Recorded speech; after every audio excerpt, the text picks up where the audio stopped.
للہ رب العالمین والصلاة والسلام علی اشرف الانبیاء والمرسلین وعلی آلہ واصحابہ اجمعین۔ قال اللہ تعالی وتبارک فی شان حبیبہ مخبرا وعامرا ان اللہ وملائکتہ یصلون علی النبی یا ایہا الذین آمنوا صلوا علیہ وسلموا تسلیما۔ الصلاۃ والسلام علیک یا رسول اللہ وعلی آلک و اصحابک یا محبوب رب العالمین۔ تمام حمد و ثنا، تعریف و توصیف اللہ جل مجدہ الکریم کی ذات بابرکات کے لیے، جو خالق کائنات بھی ہے اور مالک شش جہات بھی۔ اللہ جل وعلا کی حمد و ثنا کے بعد رسول رحمت، شفیع معظم، نبی محتشم، اللہ کے پیارے، امت کے سہارے، رب کے محبوب، دانائے غیوب، مالک رقاب امم، فخر عرب و عجم، والی کون و مکان، سیاہ لا مکان، سید انس و جاں، سرور لالا رخاں، نیر تاباں، سر نشین مہوشاں، ماہ خوباں، شہنشاہ حسینہ، تتمہ دوراں، سر خیل زہرہ جمالاں، جلوائے صبح ازل، نور ذات لم یزل، باعث تکوین عالم، فخر آدم و بنی آدم، نیر بطحا، رازدار ما اوحا، شاہد ما طغا، صاحب علم نشرہ، معصوم آمنہ احمد مجتبیٰ، حضرت محمد مصطفیٰ صلی اللہ علیہ وآلہ وسلم کے حضور ناز میں اپنی عقیدتوں، ارادتوں اور محبتوں کا خراج پیش کرنے کے بعد، علی مرتبت محتشم سامعین، السلام علیکم ورحمۃ اللہ وبرکاتہ۔ آج مولا کائنات سیدنا علی المرتضیٰ رضی اللہ تعالی عنہ کے تذکرہ نور پر مشتمل چند باتیں آپ کے گوش گزار کرنا چاہوں گا۔ اللہ تعالی مجھے حق کہنے کی توفیق سے مالا مال کرے اور ہماری اس کاوش کو اپنی بارگاہ میں مستجاب کرے۔ حضرت سیدنا علی المرتضیٰ رضی اللہ تعالیٰ عنہ رسول کریم صلی اللہ علیہ وآلہ وسلم کے چچا زاد بھائی تھے، اور جب حضور نے اعلان نبوت کیا تو وہ خوش نصیب لوگ جنہوں نے سب سے پہلے حضور کی دعوت پہ لبیک کہا اور حضور کی نصرت، اعانت اور مدد کے لیے پوری قوت کے ساتھ کھڑے ہوئے، ان میں حضرت سیدنا علی المرتضیٰ رضی اللہ تعالیٰ عنہ کا نمایاں نام ہے۔ اور آپ نے حضور علیہ الصلاۃ والسلام کے لیے اپنا سب کچھ قربان کرنے کا جو عزم کیا، پہلے دن سے ہمیشہ اس پر کھڑے رہے اور پوری قوت کے ساتھ اسلام کی سربلندی کے لیے، دین اسلام کے فروغ کے لیے مستعد اور فعال رہے۔ حضرت سیدنا علی المرتضیٰ رضی اللہ تعالی عنہ کا حضور کے ساتھ یہ تعلق کہ حضور کے چچا زاد بھائی تھے، لیکن یہ تعلق اور زیادہ پختہ ہو جاتا ہے جب حضور اپنی لاڈلی صاحبزادی حضرت سیدہ طیبہ طاہرہ حضرت سیدہ فاطمہ سلام اللہ علیہا کو سیدنا علی المرتضیٰ رضی اللہ تعالی عنہ کے عقد میں دے دیتے ہیں، اور پھر وہ قربت جو حضور کو حضرت مولا کائنات سے حاصل تھی اور زیادہ گہری ہو جاتی ہے۔ جب مدینۃ المنورہ کی طرف ہجرت ہوئی تو حضور نے انصار کو اور مہاجرین کو ایک دوسرے کا بھائی بنا دیا، تو حضرت علی المرتضیٰ رضی اللہ تعالی عنہ کی باری آئی تو حضور نے انہیں اپنا بھائی قرار دیا۔ حضرت سیدنا علی المرتضیٰ کے مناقب، آپ کے فضائل پر مشتمل بہت احادیث ہیں جو کتب احادیث کے اندر موجود ہیں، لیکن حضور نبی رحمت صلی اللہ علیہ وآلہ وسلم نے حضرت علی المرتضیٰ کی محبت کو، آپ کے پیار کو پوری امت میں راسخ کرنے کے لیے ارشاد فرمایا۔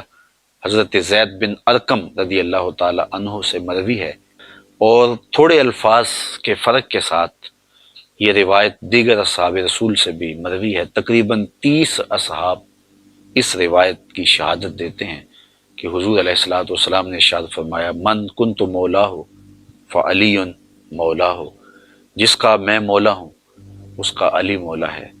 تو حضور نے حضرت علی المرتضیٰ رضی اللہ تعالی عنہ کی محبوبیت کے لیے، آپ کے پیار کے لیے لوگوں کو آمادہ کیا اور ان کی محبت لوگوں کے سینوں میں دلوں میں جاگزیں کی۔ حضرت ام سلمہ رضی اللہ تعالیٰ عنہ سے مروی ہے، حضور نے ارشاد فرمایا لا یحب علیا منافق ولا یبغضہ مومن، علی سے منافق محبت نہیں کر سکتا اور مومن بغض نہیں رکھ سکتا۔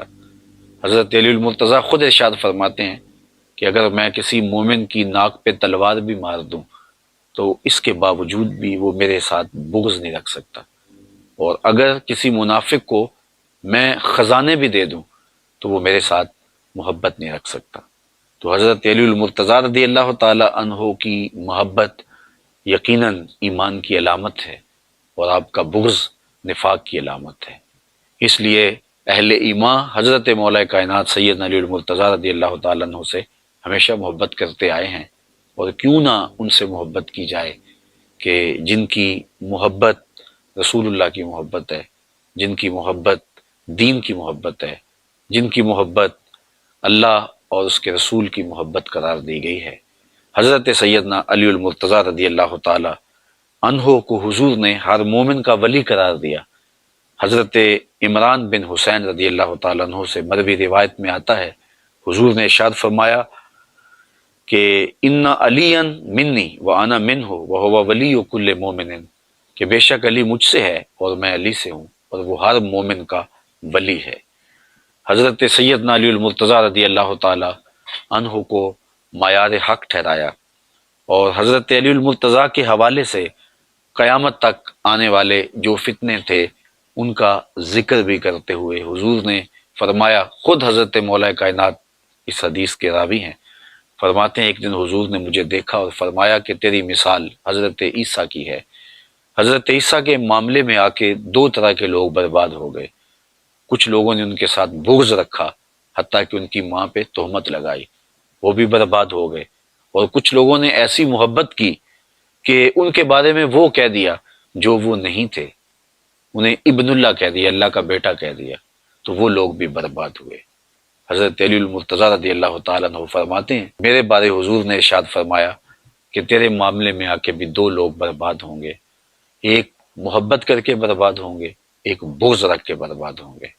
احباب ذی وقار، ہم نے دیکھنا ہے کہ ہم کہیں محبت میں گمراہ تو نہیں ہو رہے، اور یہ بھی ہم نے دیکھنا ہے کہ کہیں حضرت علی المرتضیٰ رضی اللہ تعالی عنہ کے لیے دل کے کسی گوشے کے اندر کوئی بغض تو موجود نہیں ہے، حضرت مولا کائنات کا نام قلب کی تکلیف کا سبب تو نہیں ہے، اور یہ بھی دیکھنا ہے کہ ان کے ساتھ محبت کوئی اس طرح کا رنگ اختیار تو نہیں کر گئی کہ جن کی عظمتوں کے قصیدے زبان رسالت مآب صلی اللہ علیہ وسلم سے پڑھے گئے ہیں ہم ان کا بھی انکار کر دیں۔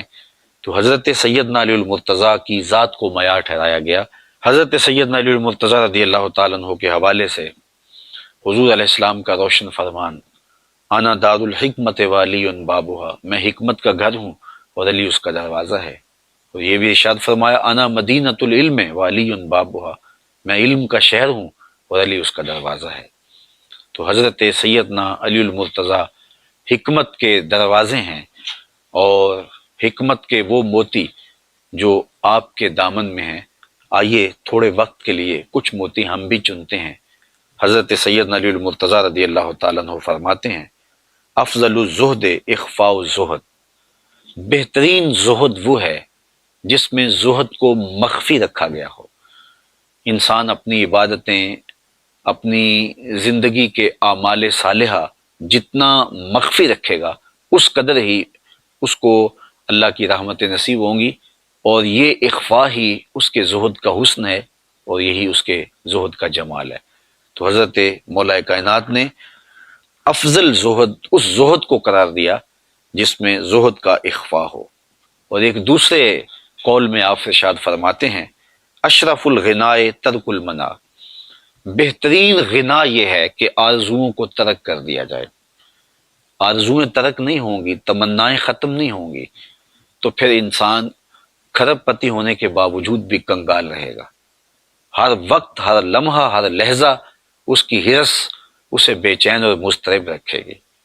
تو اشرف غنا، بہتر غنا، جو غنا اس کے قلب کی تسکین کا سامان بنے، جو اس کے باطن کے قرار کا سامان بنے، جو اس کو دنیاوی زندگی میں بھی راحت پہنچائے اور اس کی زندگی میں جمال اور حسن پیدا کرے، وہ وہی غنا ہے جس میں آرزویں دم توڑ جائیں اور خواہشات اس کی ختم ہو جائیں۔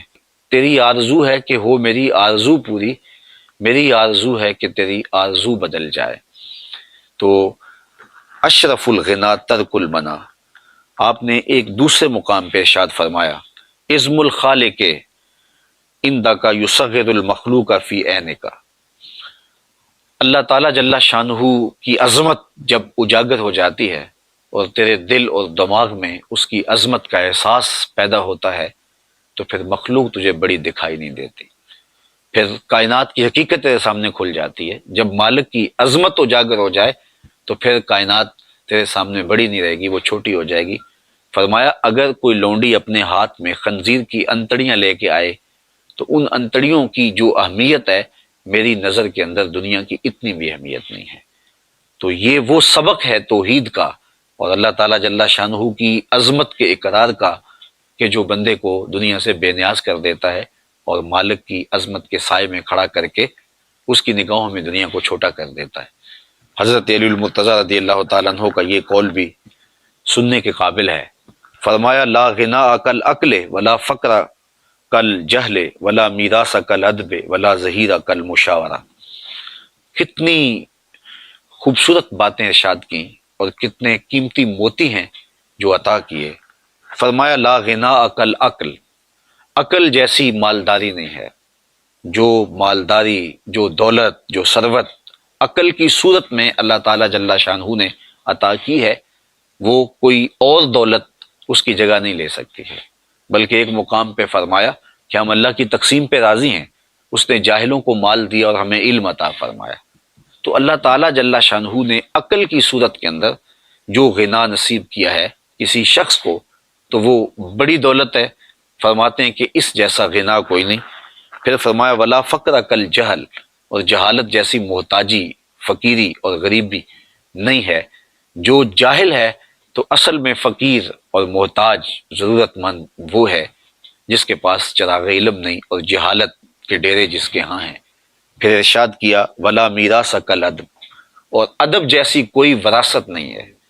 بندے کو اپنے ماں باپ سے، اپنے بڑوں سے جو دولت ملی ہے، جو وراثت ملی ہے، وہ بہترین وراثت حسن ادب ہے۔ اگر ان کو اچھے ادب مل گئے تو یہ حقیقی دولت ہے، حقیقی میراث ہے جو اس کو اپنے بزرگوں کی جانب سے ملی ہے۔ اور اگر اس کو درہم و دینار بہت مل گئے، اس کو دنیا کی بڑی دولتیں مل گئیں، لیکن اس کو ادب کی دولت نہیں ملی تو اس کے پلے کچھ بھی نہیں ہے۔ تو بہترین میراث کسی کو جو نصیب ہوئی وہ ادب ہے۔ تو ادب وہ دولت ہے، ادب وہ ثروت ہے کہ جو باقی ساری ثروتوں سے اور دولتوں سے بھاری ہے۔ حضرت سیدنا علی المرتضیٰ رضی اللہ تعالیٰ عنہ نے چوتھی بات ارشاد فرمائی ولا ظہیرہ کل مشاورہ، مشاورت جیسا کوئی مددگار نہیں ہے۔ جو ظہیر اور جو مددگار مشاورت ہے، اس طرح کا کوئی بھی مددگار اور کوئی بھی ساتھی اور کوئی بھی جو ہے وہ دوست نہیں ہے۔ حضرت سیدنا علی المرتضیٰ رضی اللہ تعالیٰ عنہ کا ایک قول نور دیکھیے جو آپ نے انسانی زندگی کی تہذیب کے لیے ہمیں ارشاد فرمایا ہے۔ فرمایا من ظن بک خیرا صدق ظن کا، اگر کوئی تجھے اچھا تصور کرنے لگ جائے تو تو اس کے تصور کو سچ کر دکھا۔ اگر تیرے بارے میں کسی کی رائے یہ ہے کہ یہ بہت اچھا ہے اور تو جانتا ہے کہ میں اچھا نہیں ہوں، تو تو حقیقتاً اچھا ہو جا تاکہ اس کا ظن تیرے بارے درست ہو جائے۔ اعلیٰ حضرت امام اہل محبت امام شاہ احمد رضا خان فاضل بریلوی علیہ رحمہ، آپ حافظ قرآن نہیں تھے، لیکن لوگوں کا یہ گمان تھا کہ آپ حافظ قرآن ہیں۔ ماہ سیام کی گھڑیاں آئیں تو لوگوں نے آپ سے کہا حضرت آپ اس مرتبہ قرآن سنائیے، تو آپ قرآن مجید کے حافظ نہیں تھے، لیکن لوگوں کا یہ ظن تھا تو آپ نے قرآن مجید یاد کر لیا اور ایک مہینے کے اندر حفظ بھی کیا اور سنایا بھی۔ روزانہ پڑھتے تھے اور شام کو سنا دیتے تھے کہ لوگوں کا میرے بارے ظن یہ ہے کہ میں حافظ قرآن ہوں، تو چلو میں حافظ قرآن بن جاتا ہوں۔ تو سیدنا علی المرتضیٰ فرماتے ہیں جب لوگوں کا تیرے بارے اچھا ظن ہو تو تو ان کے ظن کے مطابق ہی ہو جا تو ان کے زن کو سچا کر دکھا۔ آپ کا ایک اور قول جو زندگی میں بہت زیادہ ہمیں رہنمائی فراہم کرتا ہے، بالخصوص فتنے کے دور میں یہ قول انتہائی رہنما قول ہے۔ ارشاد فرمایا کن فی الفتنہ کا ابن اللبون لا زہر فیرکب ولا درع فیحلب۔ فرمایا تو فتنے کے زمانے میں اونٹ کے 2 سال کے بچے کی طرح ہو جا، نہ تیرے پہ سواری کی جا سکے اور نہ تیرا دودھ دھویا جا سکے، یعنی فتنے میں تو لوگوں کا فتنے میں مددگار نہ ہو اور ان کے لیے کسی طرح بھی تو معاون نہ بن پائے، تو فتنے میں اپنے دامن کو بچا کر کے محفوظ رہا جائے اور اپنی حفاظت کی جائے۔ تو کتنی خوبصورت مثال دی کہ جس طرح اونٹ کا 2 سال کا بچہ ہوتا ہے کہ وہ دودھ بھی نہیں دیتا اور سواری کے قابل بھی نہیں ہوتا، تو نہ تو فتنے کو کوئی طاقت فراہم کر سکے اور نہ ان کی کوئی مدد کر سکے اور نہ ان کی کسی ضرورت کو، فتنہ گروں کی کسی ضرورت کو پورا کر سکے، ابن لبون کی طرح ہو جا۔ پھر آپ نے یہ بھی ارشاد فرمایا من حاسب نفسہ رابحہ ومن غفل عنہا خاسرہ ومن خاف آمنہ ومن اعتبر ابصر ومن ابصر فہمہ ومن فہم عالمہ۔ آپ نے ارشاد فرمایا جس نے اپنے نفس کا محاسبہ کیا وہ کامیاب ہو گیا، بامراد ہو گیا، اور جو محاسبہ نفس سے غافل رہا وہ نقصان میں رہا، اور جس نے اللہ تعالیٰ کا خوف اپنے من میں سما لیا، اپنے باطن میں اتار لیا، وہ امن پا گیا۔ ومن اعتبر، اور جس نے عبرت حاصل کی، اب سارا اس کی آنکھیں کشادہ ہو گئیں اور اس کا سینہ روشن ہو گیا، اسے نور معرفت مل گیا۔ ومن ابصر فہمہ، اور جس کو بصیرت کا نور مل گیا تو وہ سمجھدار ہو گیا۔ ومن فہم عالمہ، اور جو فہم کی دولت سے مالا مال ہوا وہ حقیقی طور پہ عالم بن گیا۔ صیغے یاد کرنے سے عالم نہیں بنتا، بلکہ عالم بننے کے لیے بصیرت کا نور چاہیے، عالم بننے کے لیے بصیرت کے اجالے چاہیے، خوف خدا چاہیے، خشیت الہی چاہیے۔ تو یہ وہ راستہ ہے جو ہمیں علم کی طرف لے جاتا ہے، اور ایک عالم کے لیے محاسبہ ذات سے شروع ہو کر کے فہم دین تک یہ ساری منزلیں آتی ہیں، تو پھر وہ عالم بنتا ہے۔ حضرت سیدنا علی المرتضیٰ رضی اللہ تعالی عنہ فرماتے ہیں من عظم صغار المصائب ابتلاہ اللہ بکبائرہا، جو چھوٹی مصیبتوں کو بڑا سمجھنے لگ جاتا ہے اللہ تعالیٰ جل شانہ اسے بڑی مصیبتوں میں مبتلا کر دیتا ہے۔ زندگی کے اندر مصیبتیں، آلام، مصائب ہمیں آتے رہتے ہیں، تو چھوٹی مصیبت آ جائے تو خم خواہ واویلا نہیں مچانا چاہیے، اور اگر چھوٹی مصیبت پر واویلا مچانے لگ جائیں گے تو پھر ایک دن آئے گا کہ اللہ بڑی مصیبتوں میں بھی ہمیں مبتلا کر دے گا۔ تو حضرت علی المرتضیٰ نے کتنا روشن قول ہمارے سامنے رکھا کہ اللہ کی طرف سے کوئی آزمائش آ جائے، امتحان آ جائے، اس کو صبر سے، حوصلے کے ساتھ اس امتحان کو، اس آزمائش کو گزارا جائے، تاکہ بڑی آزمائش سے، بڑی مصیبت سے بچا جا سکے۔ آپ کا ایک اور قول بھی دیکھیے، فرمایا تھوڑا سا شک دین بگاڑ دیتا ہے اور تھوڑی سی دنیا آخرت برباد کر دیتی ہے۔ تشکیک جب پیدا ہوتی ہے تو پھر دین نہیں رہتا۔